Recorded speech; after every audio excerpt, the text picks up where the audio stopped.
రేవంత్ రెడ్డి గారికి ఒకటే మాట్లాడుతున్నా.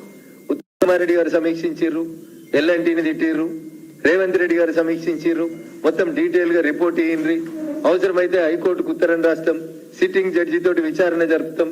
ఎందుకన్నా ఇవన్నీ డొక్క తిరుగుళ్ళు ఎందుకు? స్ట్రైట్ మీరే అమిత్ షా గారికి రాసిన ఉత్తరంలో ఏం రాసిరంటే, నా దగ్గర కాళేశ్వరం ప్రాజెక్టుకు సంబంధించిన అవినీతి ఆధారాలన్నీ నా దగ్గర ఉన్నాయి, మీరు విచారణ ప్రారంభిస్తామంటే నేను పూర్తి సాక్ష్యాధారాలు మీకు ఇస్తా అన్నారు వారు.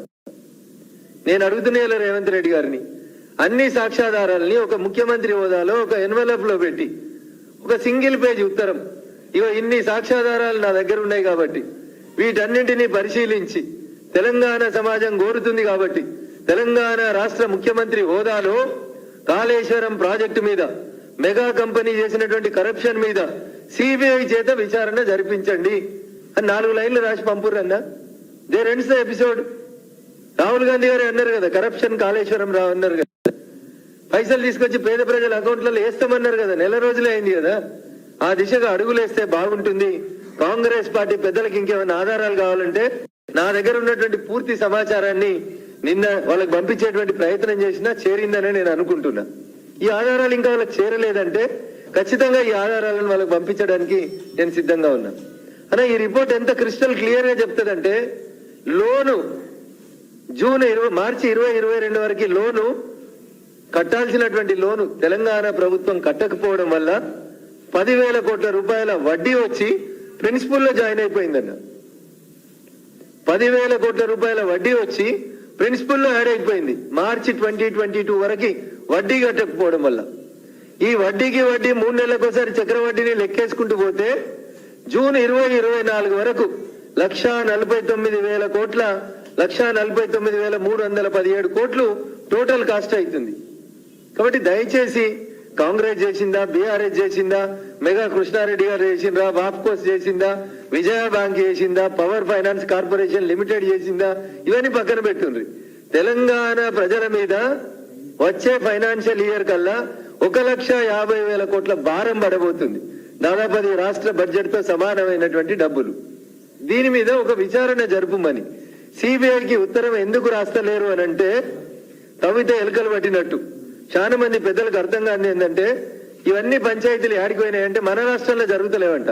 పక్క రాష్ట్రంలో ఒక పెద్ద మనిషి చుట్టూ వీళ్ళంతా ప్రదక్షిణ చేస్తుర్రని, ఈ మెగా కంపెనీ పక్కన పోయి కర్ణాటకలో కొన్ని కాంట్రాక్టులు పొందిందని, అక్కడ ఉన్నటువంటి ఒక గౌరవ ప్రజాప్రతినిధి గారు తెలంగాణలో కూడా చక్రం తిప్పుతున్నారని, వారిని మీరు కలిసినారని, మెగా కంపెనీ పెద్దలు కలిసిండ్రని, అందుకనే ఈ పంచాయతీ అంతా కేవలం మేడిగడ్డ వరకే కన్ఫైన్ చేసి ఎల్ఎన్టీ సంస్థ వరకు మాత్రమే దీన్ని ఆపేసి అసలు కాళేశ్వరం కరప్షన్ కి కారణభూతమైనటువంటి మెగా కంపెనీని పక్కకు తప్పించాలని చెప్పి కొన్ని కుట్రలు జరుగుతున్నాయని చెప్పి ఒక విషయం తెలంగాణ సమాజంలో చర్చ జరుగుతుంది.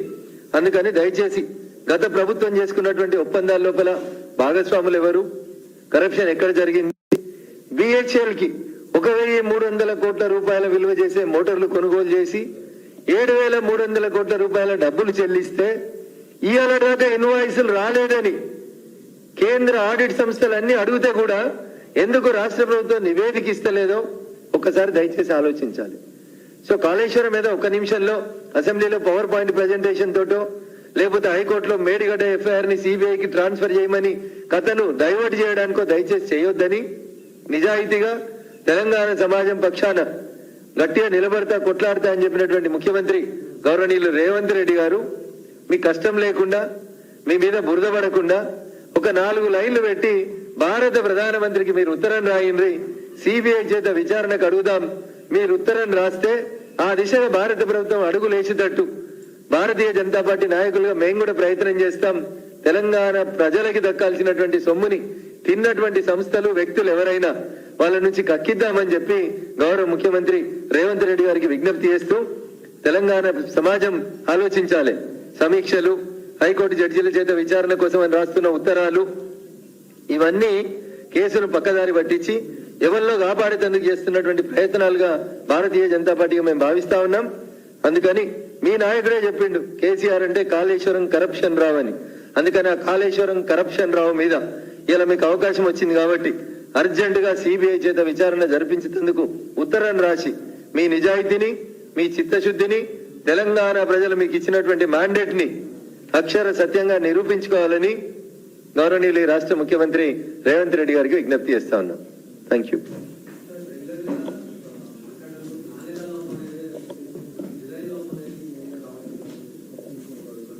సరే, నేను అందుకనే చెప్తా ఉన్నా, ఈ మొత్తం ఎపిసోడ్ ని కాంగ్రెస్ పార్టీ కేవలం మేడిగడ్డకు మాత్రమే కన్ఫైన్ చేసి, మేడిగడ్డలో నాణ్యత లోపం జరిగింది, కాపర్ డ్యామ్ కట్టలేదు, ప్రాపర్ గా డిపిఆర్ అప్రూవల్ కాకంటే ముందే కట్టినారు, ఎల్ఎన్టీకి ఇంకా ఫైనల్ బిల్లు చెల్లించలేదని కొందరు ఇరిగేషన్ అధికారులు అంటారు.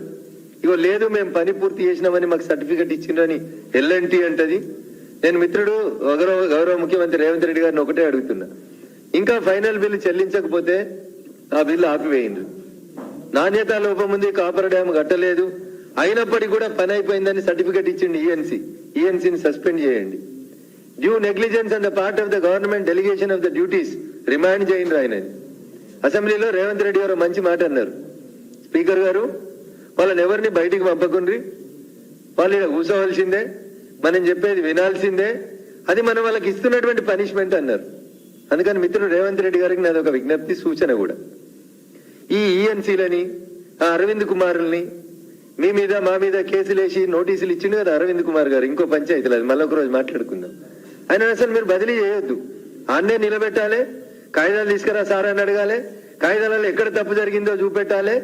అధికారికంగా విధులలో ఉండి పనిని సరిగా నిర్వర్తించినందుకు కేసు పెట్టి, క్రిమినల్ కాన్స్పిరసీ కింద 120B కింద కేసు పెట్టి, 420 కింద చీటింగ్ కేసు పెట్టి, అదే అధికారులని మళ్ళీ రిమాండ్కి పంపించాలి. కానీ ఎమ్మెల్యేలని బీఆర్ఎస్ వాళ్ళని అసెంబ్లీలో కూర్చోమని, అధికారులను మాత్రం ఇంకో దగ్గరికి బదిలీ చేసి వాళ్ళని రిలాక్స్ చేయొద్దు, రిలీజ్ చేయొద్దు అనేది నేను ముఖ్యమంత్రి గారికి చేస్తున్నటువంటి అప్పీల్, సూచన. Thank you.